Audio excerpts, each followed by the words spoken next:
El curso pasado, en primero, visteis dos tipos de textos. Visteis los textos narrativos y visteis también los textos expositivos. Ahora, en segundo, vamos a ver otras tres modalidades textuales. Vamos a empezar por el texto expositivo. Después veremos en la unidad 2 el texto instructivo y en la unidad 3 veremos los llamados textos discontinuos. Cuando hablamos del texto expositivo, estamos hablando de un texto que consiste en informar y explicar de forma ordenada, clara y objetiva determinados temas o determinados hechos.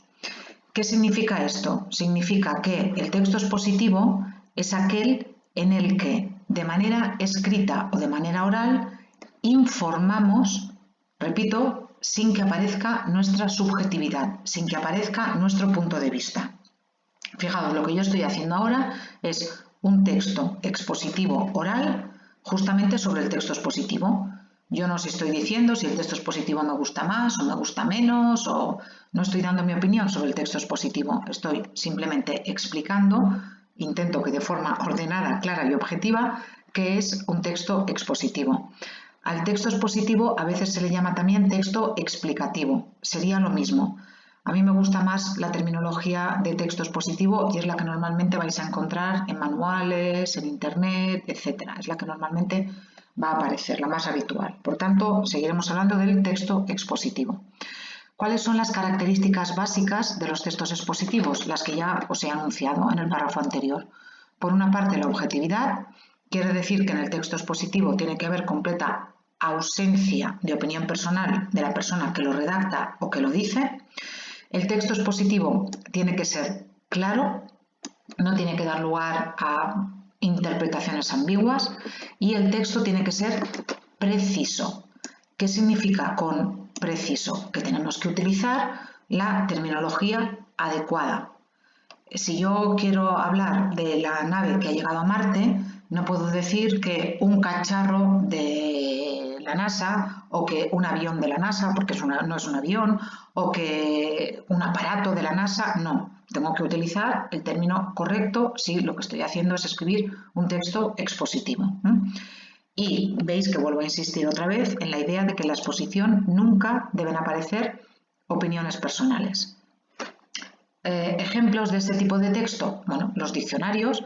Yo puedo buscar una palabra en el diccionario y me voy a encontrar allí con la definición, independientemente de si a la persona le gusta el término que está definiendo o no está definiendo. Imaginaos, por ejemplo, que vos buscáis en el diccionario la palabra maltrato. Vais a encontraros con la definición objetiva de la palabra maltrato y probablemente la persona que ha escrito la definición está completamente en contra del maltrato.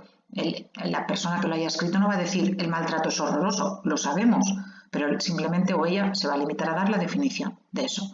Las enciclopedias, por ejemplo la Wikipedia, son textos expositivos.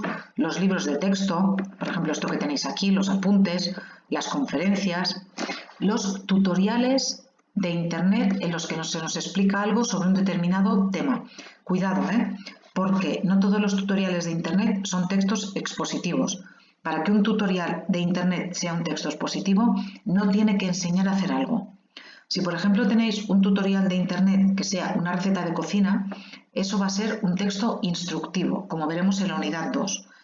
Pero si os encontráis, por ejemplo, una receta o un vídeo en internet en el que se explique la historia de la patata, cómo llegó la patata a Europa, los usos que se le ha dado a la patata, cómo se utilizaba antes en América, etc., entonces os encontraríais con un tutorial que sería un tutorial expositivo sobre la patata. Y una receta de la tortilla de patata no sería un texto expositivo, sino que sería un texto instructivo, repito, como veremos en la unidad 2. Aquí lo que tenéis es un resumen de lo que os acabo de explicar. Veis que el texto expositivo tiene como función comunicativa básica la función referencial, que significa que simplemente nos informa sobre un tema. Aquí tenéis diferentes tipos de textos expositivos que nos podemos encontrar. Aquí tenéis el vocabulario que hay que utilizar en los textos expositivos, que sería un vocabulario específico propio de la disciplina, es decir, de la materia, de la temática del texto.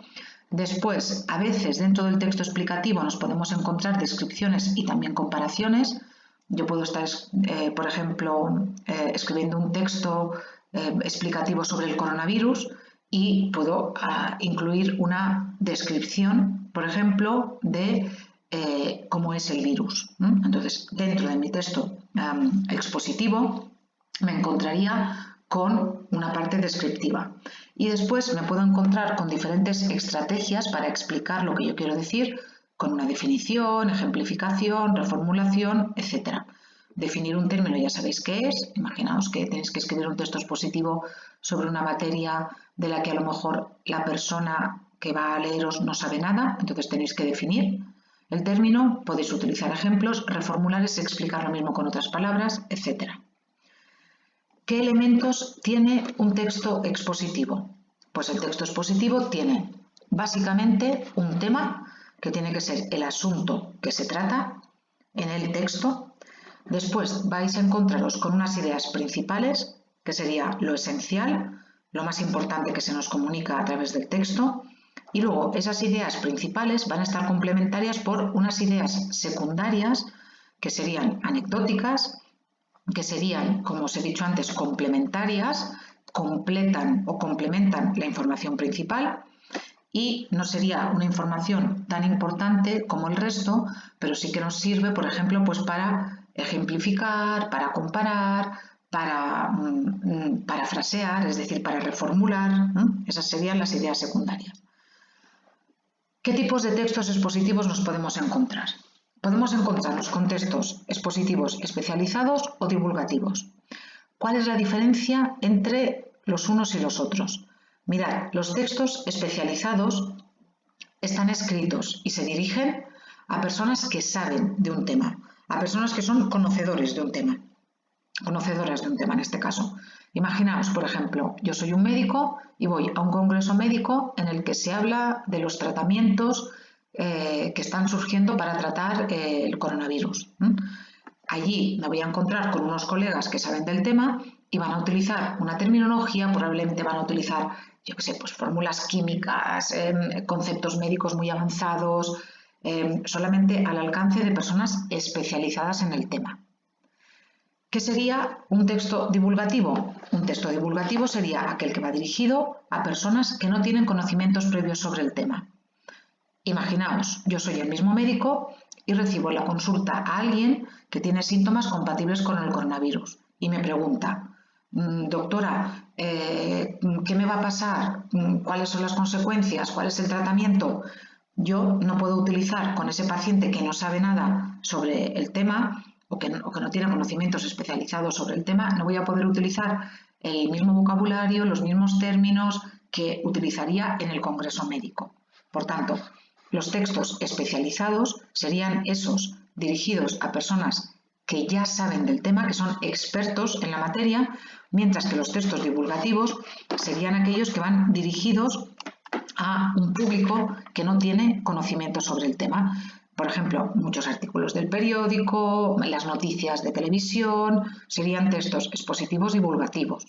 Alguien que redacta una noticia para la televisión lo que quiere es que todo el mundo la entienda. No quiere que la gente diga, apago el telediario porque no entiendo qué me está contando esta persona sobre esta cuestión concreta. Por tanto, esa sería la diferencia.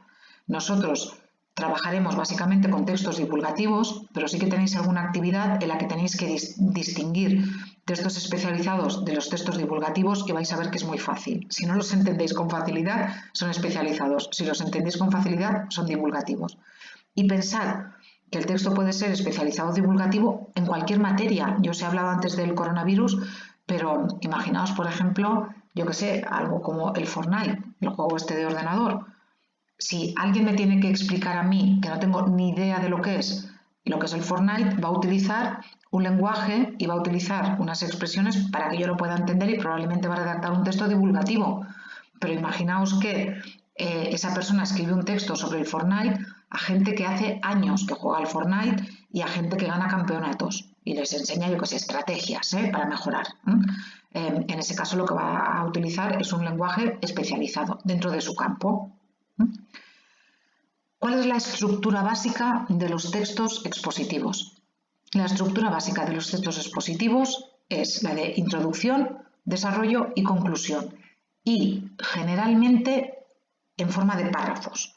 Generalmente os vais a encontrar con un párrafo de introducción, uno más párrafos de desarrollo y después un párrafo de conclusión. Pensad que en la introducción debe aparecer el tema o la idea principal sobre la que vamos a hablar, el desarrollo tiene que ser la parte más extensa y después la conclusión sería una parte breve donde recogeríamos las ideas más importantes expuestas. Yo os voy a pedir que cuando redactéis textos expositivos sigáis esta estructura tripartita, es decir, en 3 partes, y que utilicéis 3 párrafos. Y ahora me diréis, vale, pero es que los ejemplos que tú pones ahora a continuación son simplemente de un párrafo. Sí, porque tenéis que pensar que esto que tenéis aquí son solamente fragmentos de textos expositivos.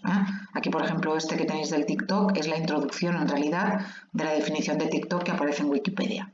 Aquí un principio de una reseña biográfica, también una descripción farmacológica, ciertos textos científicos y, atención, los resúmenes son textos expositivos. Y en el siguiente apartado tenéis un vídeo y una explicación muy detallada de cómo hacer un resumen, que es una cuestión sobre la que vamos a trabajar mucho en segundo, pero también en tercero, en cuarto y en prácticamente cualquier prueba libre a la que os presentéis de lengua, tanto catalana como castellana, vais a ver que os piden hacer un resumen. Es muy, muy importante que sepáis cómo hacerlo. Y repito, un resumen es siempre un texto expositivo.